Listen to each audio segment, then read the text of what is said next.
धक्कादायक बातमी आहे रत्नागिरी जिल्ह्यातून। रत्नागिरी जिल्ह्यातल्या खेड तालुक्यातील आंबडस गावामध्ये देवीच्या विटंबनेच्या खोट्या आरोपामुळे तब्बल 4 कुटुंबांना 2 वर्षांपासून समाजातूनच बहिष्कृत करण्याचा धक्कादायक प्रकार समोर आलाय।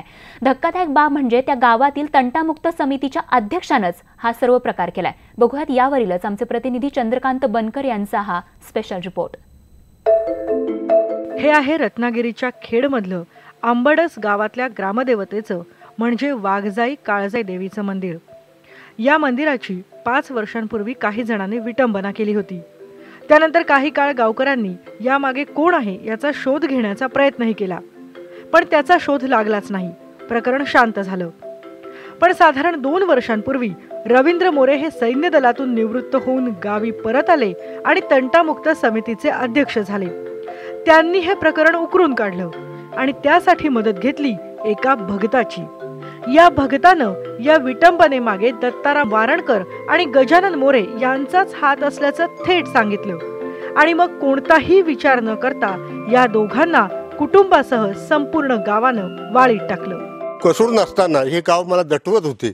मतलब मी जर माझ्या कसूर नाही, देवीची काही केलं नाही आणि हा जर आपला अत्याचार होतोय याला आपण बली जायचं नाही। 1.5 वर्ष आमच्या नवरा बायकोंना जगणे हे मुश्किल झालेलं आहे। या कुटुंबाशी तर गावातलं कोणीच संबंध ठेवत नव्हतं, पण रस्त्यावरून चालताना गजानन मोरे यांना प्यायला पाणी दिलं म्हणून शांताराम मोरे यांच्या कुटुंबियांनाही 5,000चा दंड ठोठावला गेला। तो दंड भरला नाही म्हणून त्यांना देखील बहिष्कृत करण्यात आलं। मी सत्य करून सुद्धा गावाने मानलं नाही। त्यानंतर त्यांनी मला सांगितले तुम्हाला देव मिळणार नाही, गाव मिळणार नाही, सुखदुःखात तुम्हाला आमंत्रण होणार नाही, कोणी तुमच्याकडे बोलणार नाही, काय नाही। आणि मला तुम्ही इथं गावात बसायचं नाही म्हणून गावातून मला मंदिरातून बाहेर काढलं। सांगितलं 5,000 रुपये दंड भरा, नाहीतर तुम्हाला जी शिक्षा गजानन मोरेंना दिले, गावदेव बंद झालाय, ती शिक्षा तुम्हाला देणार। तर मी म्हटलं ठीक आहे, मी पाणी दिलं म्हणून दंड काय मी भरणार नाही। किती 5,000 रुपये, एका तांब्याची शिक्षा 5,000 रुपये। आता दंड म्हटलं मी काय भरणार नाही, मी कुठलं वाईट काम केलेलं नाही आहे। तर मग तुम्ही आजपासून तुम्हाला पण वाळीत टाकण्यात येत आहे। आणि त्यानंतर काही लोकांना त्यांनी गावामध्ये गजानन मोरेंकडे फोनवर बोलली किंवा पंढरपूरच्या यात्रेमध्ये सुद्धा बोलल्याने 5-6 जणांना दंड त्यांनी लावलेला आहे तिथे। या वाळीत टाकलेल्या कुटुंबांशी संबंध ठेवण्याबद्दल गावातल्या 13 जणांकडून हजारो रुपयांचा दंडही तंटामुक्त समितीने वसूल केलाय। बहिष्कृत कुटुंबांनी 19 जानेवारीला खेड पोलीस ठाण्यात तक्रारही दाखल केली, पण कारवाई तर सोडाच, साधी चौकशीही झाली नाही। पोलिसांना आम्ही याबद्दल विचारलं तेव्हा साहजिकच त्यांनीही टाळाटाळच केली। आमचं घर रस्त्याच्या कडेलाच आहे, तिथे मी हंडा भरून ठेवते। शाळेतली मुलं पाणी वगैरे पितात। त्यामध्ये गजानन मोरे हे आमच्या घरी आले 2 डिसेंबरला, तर त्यांनी माझ्याकडे पाणी मागितलं, तर मी त्यांना पाणी दिलं। पाणी पितेवेळी बाजूला सुरेश मोरे आणि संदेश मोरे यांनी पाहिलं, तर त्यांनी फोटो काढून आमच्या गावाचे अध्यक्ष बबनराव मोरे यांना पोच केलं। त्यांनी शंकर मोरे आणि हरी मोरे यांना घेऊन गावामध्ये जाऊन त्यांनी तक्रार केली आमच्याबद्दल व गावात जे रवी मोरे, संदीप मोरे यांनी गावामध्ये मिटिंग घेऊन आम्हाला सांगितलं तुम्ही 5,000 दंड भरा, जर नाही भरला तर तुम्हाला आम्ही वाळीत टाकू। तर त्याने आम्हाला तर वाळीत टाकलं। कोणी आमच्याकडे बोलत चालत नाही, बाजूने गेले तरी तोंड वाकडं करून निघून जातात। याला बहिष्कृत केली। त्या टायमाला मी तिथे बसले असताना मला सांगितलं तुम्हाला गाव पाहिजे का देव पाहिजे, भाऊ पाहिजे। ते म्हटलं मला भाऊ पाहिजे, भाऊ पाहिजे आणि गाव पाहिजे। तर म्हटलं नाही तुम्हाला एकच कोणताही करता येईल, भाऊ पाहिजे असलं तर भाऊ, नाही तर गाव। मी म्हटलं नाही मला भाऊ पाहिजे, त्यामुळे मला त्यांनी वाळीत टाकलं। अंधश्रद्धा निर्मूलन कायदा किंवा सामाजिक बहिष्कार विरोधी कायदा असतानाही पुरोगामी म्हणवणाऱ्या महाराष्ट्रात आजही कुटुंबांना अशा प्रकारे वाळीत टाकले जाते। त्यांचं सामाजिक आयुष्य उद्ध्वस्त केले जाते। समाजाचे, जातीचे तथाकथित संरक्षक म्हणवणाऱ्यांना कशाचाच धाक नाही का, असाच प्रश्न पडतोय। एखादा भगत किंवा एखादा देवदेवस्की करणारा व्यक्ती काहीतरी सांगतो आणि समाजातले 4 कुटुंब वाळीत पडतात। त्या संदर्भात पोलीस ठाण्यात तक्रार देऊन देखील कसल्याही प्रकारे दखल घेतली जात नाही। 4 कुटुंबांना वाळीत टाकलं जातं।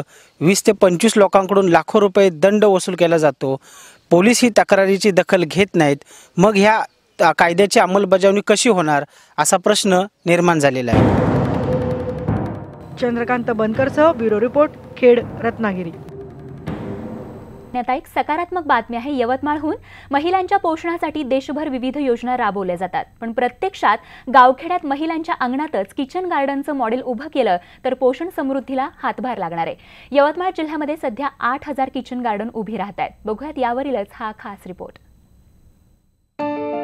ग्रामीण भागातल्या स्तनदा माता, अंगणवाडीतल्या बालकांना, शालेय विद्यार्थ्यांना विषमुक्त आहार मिळण्यासाठी सध्या प्रयत्न सुरू आहेत. जेवणाच्या ताटातलं विष कमी करण्यासाठी आता थेट किचन गार्डन मध्येच विषमुक्त अन्न पिकवण्यावर भर दिला जातोय. लक्ष्मी माता महिला ग्राम संघाला जे विशेष कृती संघ प्रकल्पांतर्गत 30,000 रुपये निधी जो आला आहे सर, त्याच्यामध्ये सामूहिक परसबाग लावली. याला शाश्वत पद्धतीने जे कृषी सखी सांगतात त्या पद्धतीने सेंद्रिय पद्धतीचा परसबाग लावून सर आम्ही त्याच्यामध्ये गरोदर, स्तनदा माता, किशोरवयीन मुली आणि शाळेला, अंगणवाडीला याच्यामधला भाजीपाला आम्ही देत असतो.